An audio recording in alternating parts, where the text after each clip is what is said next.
Earth sign, Capricorn, Taurus, and Virgo. Kumusta po kayo guys? Okay, so Earth sign, maraming salamat po sa walang sawang pagsubaybay sa ating pong mga reading. And kung kayo ay bago pa lang sa ating channel, so ayan guys, mag-subscribe na po kayo. And i-click mo na rin yung ating notification bell para lagi po kayo guys updated sa ating mga bagong upload. So tingnan natin Earth sign, ano bang inyong gabay kapalaran? Earth sign, Capricorn, Taurus, Virgo. Gabay kapalaran po.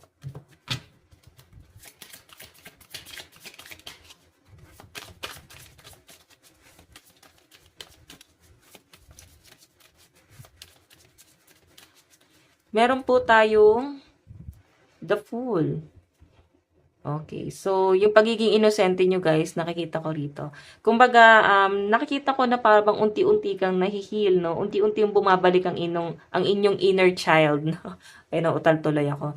Kasi unti-unti mong na-enjoy ulit yung buhay mo. So, sa pinapakita sa akin dito, Earth sign, nandun ka sa point na maraming taong nagpaparealize sa'yo kung gaano kasaya ang mabuhay, kung gaano mo dapat ine-enjoy ang buhay mo.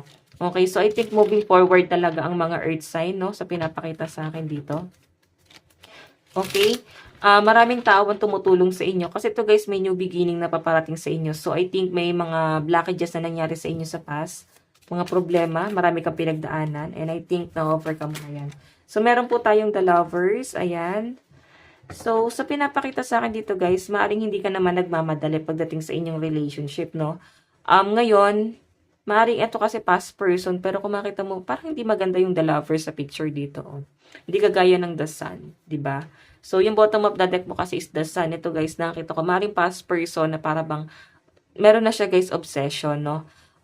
May mga mali na siyang ginagawa sa sarili niya, sa pinapakita sa akin, or pwedeng sa relationship nyo.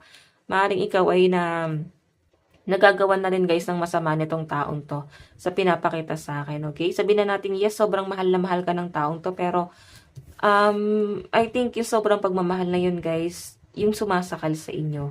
May new person na dumarating dito. Ito, new beginning pa rin. Ibig sabihin, may someone from pwedeng neighborhood. Basta malapit lang, no? Na maaring mamahalin ka, no? May magmamahal sa inyo, new person. And may mga kaibigan ka rito, siguro mga party kayo, nag-e-enjoy kayo. Ayan, so napakaganda ng buhay. Earth sign, kung may mga negative na nangyari sa buhay mo, nakita ko na may mga maganda rin namang mangyayari at paparating dito sa buhay mo ngayon. So I think, focus ka dun sa mga mga positive na paparating pa in the near future or sa mga susunod na mga araw, maaaring mararamdaman mo na yan. Meron po tayong Six of Coins. So, guys, sa pinapakita sa akin dito, nakikita ko sa'yo na mas nagiging mapagbigay ka sa mga tao ngayon. Okay? Siguro may mga nililibre ka or meron kang gustong ilibre.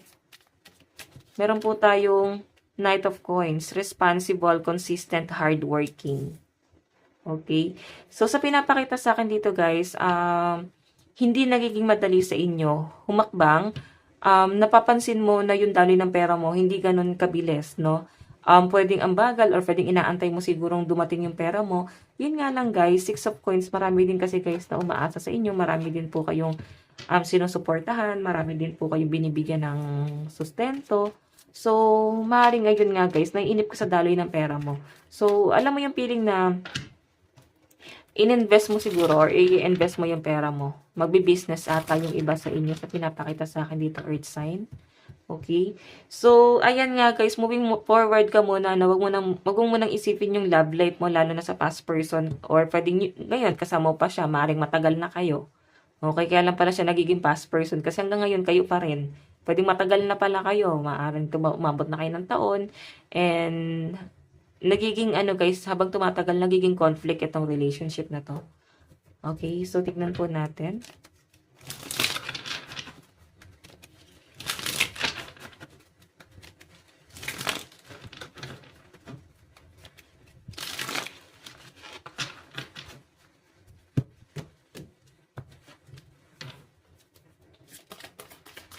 Okay, tignan po natin.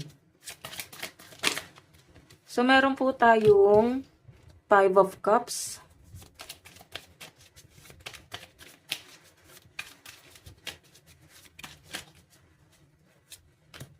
Okay, meron tayong Page of Swords. Ito guys, so may nasira na dito. Ibig sabihin, may nasisira na. Ibig sabihin, may lamat na, may conflict na. Maaaring ito ay binubuo na lang or pilit na binubuo itong relationship na to. Pwedeng sa kaibigan, sa katrabaho, or sa relationship. Pwedeng sa love life. Or kung kanino man guys, kung sino man to. Nakikita ko guys, ayun nga, maaaring napaka-awkward na mag-open dito sa taong to. Kasi may lamat na nga dito sa inyong pagsasama. Or may lamat na sa connection yung dalawa. Parang hindi na siya guys kagaya ng dati. Na masyado guys, parang kagaya ng dati na parang kaya ka pa niyang pangaralan or kaya mo pa siya guys pangaralan. Parang ngayon, ang awkward na magbigay ng opinion dito sa taong to. So, meron po tayong 6 of Cups. Okay. Alam nyo guys, sa pinapakita sa akin earth sign, ayan, ayaw niya kasing mag-adjust eh. May panunuyo, no, kukulitin ka ng taong to. So, I think, ayan, susuyuin ka na naman, pero ikaw mas papaganahin mo yung isip mo kasi high priestess ka dito. Okay? Kung may mangungulit sa inyo guys, ayun, tama yung gagawin mo. Isipin mo mabuti kung tama bang na bumalik ka sa buhay nitong tao to. Kasi baka hindi na guys tama eh. Diba? Baka hindi na nararapat. Kasi may lamat na. Pero nasa inyo pa rin guys. Okay? Love advice. Tingnan natin. Love advice. Love advice. Meron po tayong intense, grabe. Grabe nangyayari sa relationship nyo, guys. As in, sobrang napaka-toxic na nito, guys. So, kung hindi mo pa, guys, iiwasan itong relationship na to, pwedeng ikaw unti-unti kasi sirain ito. Ganon. So, meron po tayong embrace. Embrace what destiny has in store for you. So, pinapakita sa akin dito. Oh. So, sa pinapakita rito, para bang yakapin mo na lang yung mga taong nandyan. Yung mga taong nakastay pa sa inyo, nag-stay pa sa inyo. Hindi ka binibigyan ng stress. Mahalin mo sila. Okay, maaari kasi guys nabubulag ka eh. Pwede yung totoong nagmamalasakit sa inyo, hindi nyo guys nakikita. Okay? Hindi nyo nakikita yung may na tama pala siya. Siguro gusto ko lang talagang i-save nung mga taong totoong nagmamalasakit sa inyo guys. Dito sa toxic na nangyayari sa buhay mo. And maaring nakikipagmatigasan lang din talaga kayo. Okay? Earth sign. Tignan pa natin. Meron tayong leave the past behind. So, maski yung card mo sinasabi na kalimutan mo na yung mga nangyari. Sa past, meron tayong make time for self-love. Diba? Parang bigyan nyo ng time yung sarili mo para mahalin mo yung sarili mo. Okay? Baka ito yung panahon para mag-me time ka naman. Mag-explore kasama yung mga friends, family. So, kung sino man yung makakatulong sa inyo, guys, para ma-overcome yung stress mo. Okay? So, sa relationship, guys, toxic talaga to. So, nasa inyo na lang yan, guys, kung paano mo siya, kung paano mo iiwasan yung mga negative na yan. Okay? Mga negative people. So, guys, ito lang po ang inyong reading hanggang sa muli. God bless and love you all. Thank you.